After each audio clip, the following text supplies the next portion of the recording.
विद्यार्थ्यांनो, आज ज्या पाठाचे आपण वाचन करणार आहोत त्या पाठाचे नाव आहे अदला बदल। होळीचा सण होता।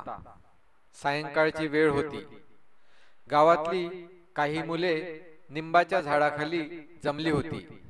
एकमेकांवर धूळ उडवत खेळत होती। अमृत व इसाब या दोघांची घट्ट मैत्री होती।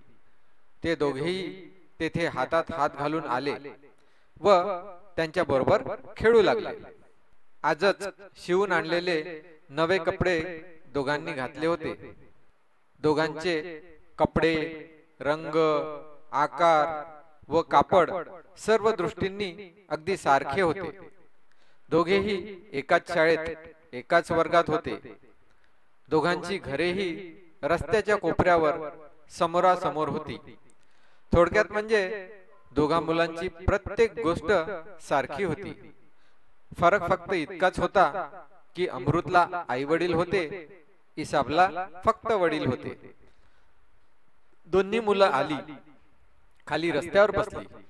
दोघांनी एकसारखे कपडे घातलेले पाहून एक मुलगा म्हणाला, अरे अमृत, इसाब, तुम्ही दोघं किती एकसारखे आहात।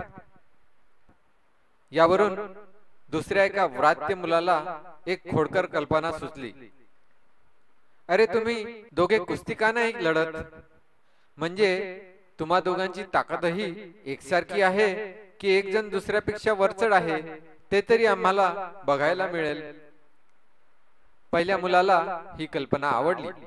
तो म्हणाला, खरंच अमृत, तुम्हा दोघांपैकी कोण वरचढ आहे ते बघूया। चला या पुढे। आणखी एक जण ओरडला, ही नुसती गंमत आहे। इसाबने अमृतकडे पाहिले। अमृत ठामपणे म्हणाला, नाही, माझी आई मला मारील। त्याची भीती खरी होती। तो घरातून बाहेर पडत असताना आईने त्याला बजावले होते, हे बघ, नवीन कपड्यांसाठी तू खूप हट्ट धरला होता। आता जर का तू हे मळवलेस किंवा फाडलेस तर लक्षात ठेव। अमृतने आई वडिलांपाशी खूप हट्ट धरला होता, हे खरे होते। इसाबला नवा शर्ट मिळणार असल्याचे कळताच त्यानेही हट्ट धरला होता की इसाब सारखा शर्ट मिळालाच पाहिजे। आई जर नाही म्हणाली तर बाबा काही ऐकणार नाहीत हे अमृत पक्क ओळखून होता, पण तो सहजासहजी हार मानणारा नव्हता। अखेर नवा शर्ट घेऊन देण्यासाठी आईने अमृतच्या बाबांना गळ घातली। ते छानपैकी नवे कपडे घालून अमृत घरून निघाला होता। त्यामुळे कपडे खराब होतील असे काहीही करायची त्याची तयारी नव्हती। त्यातही इसाब बरोबर कुस्ती लढायची तर त्याची अजिबात इच्छा नव्हती। त्याच वेळी एकाने अमृतचा हात पकडून म्हटले, चल रे, कुस्तीचा एक डाव होऊ दे। त्याने अमृतला मोकळ्या मैदानात खेचून नेले। त्या मुलाच्या तावडीतून सुटायची अमृतने खूप धडपड केली आणि म्हणाला, हे बघ केशव, माझी कुस्ती खेळायची मुळीच इच्छा नाही, सोड मला। पण तो त्याला जाऊ देईना। त्याने अमृतला जमिनीवर ढकलले। बाकीची पोरे गमतीने ओरडली, अमृत हरला, केशव जिंकला, केशव जिंकला, हुर्रे हुर्रे। इसाबला हे सहन झाले नाही। त्याचा पारा चढला। त्याने केशवचा हात धरून म्हटले, चल ये, मी तुझ्या बरोबर कुस्ती लढतो। केशव घुटमळला, पण बाकीच्या मुलांनी त्याला चिथावले। दोन्ही मुले परस्परांना भिडली। इसाबने पेच घालून केशवला चित केले। आता कुठे मुलांच्या लक्षात आले की गंमत म्हणून सुरू केलेल्या खेळाला भलतेच गंभीर वळण लागले आहे। आता केशवचे आई वडील आपल्याला रागावतील या भीतीने सर्व मुले सैरावैरा पळून गेली। अमृत व इसाब देखील तेथून निघाले। दोघेही थोड्याच अंतरावर गेले असतील की अमृतचे लक्ष इसाबच्या शर्टाकडे गेले। त्याचा खिसा फाटला होता। भीतीने दोघांचे पाय जमिनीला खिळले। भीतीने मुलांच्या पोटात गोळा आला।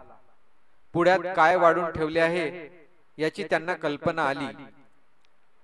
या शर्टासाठी इसाबच्या वडिलांनी सावकाराकडून पैसे कर्जाऊ घेतले होते. कापड निवडण्यात आणि शर्ट शिवून घेण्यात खूप वेळ खर्ची घातला होता. अचानक अमृतला एक कल्पना सुचली. त्याने हिसाबला एका बाजूला ओढून नेले.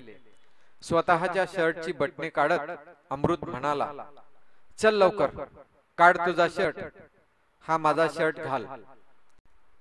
पण तुझं काय, तू काय घालणार, इसाबने विचारले. मी तुझा शर्ट घालीन, अमृतने उत्तर दिले. इसाब शर्टाची बटणे काढू लागला.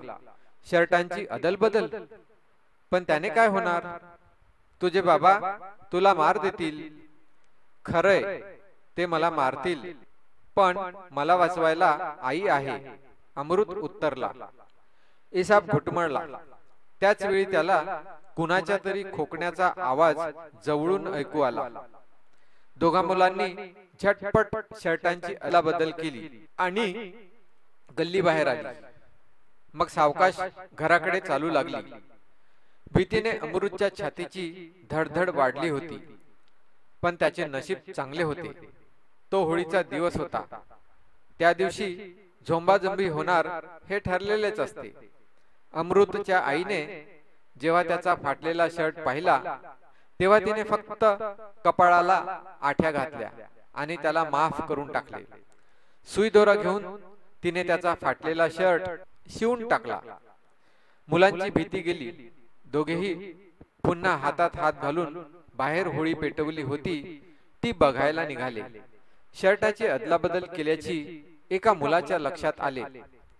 त्याने या दोघांच्या आनंदावर विरजण घालत टोमणा मारला, असं तुम्ही तुमच्या शर्टांची अदलाबदल केली आहे तर? आता ही गोष्ट आपल्या वडिलांच्या कानावर जाईल. या धास्तीने दोन्ही मुले आपापल्या घराकडे धावली. इसाबचे बाबा अंगणात खाटेवर बसले होते. त्यांनी दोन्ही मुलांना हाक मारली. अरे, असे मित्रांपासून पळताय काय? या इकडे, बसा माझ्यापाशी. त्यांनी अमृतला हाक मारली. त्याला बरोबर घेऊन थेट त्याच्या घरी गेले.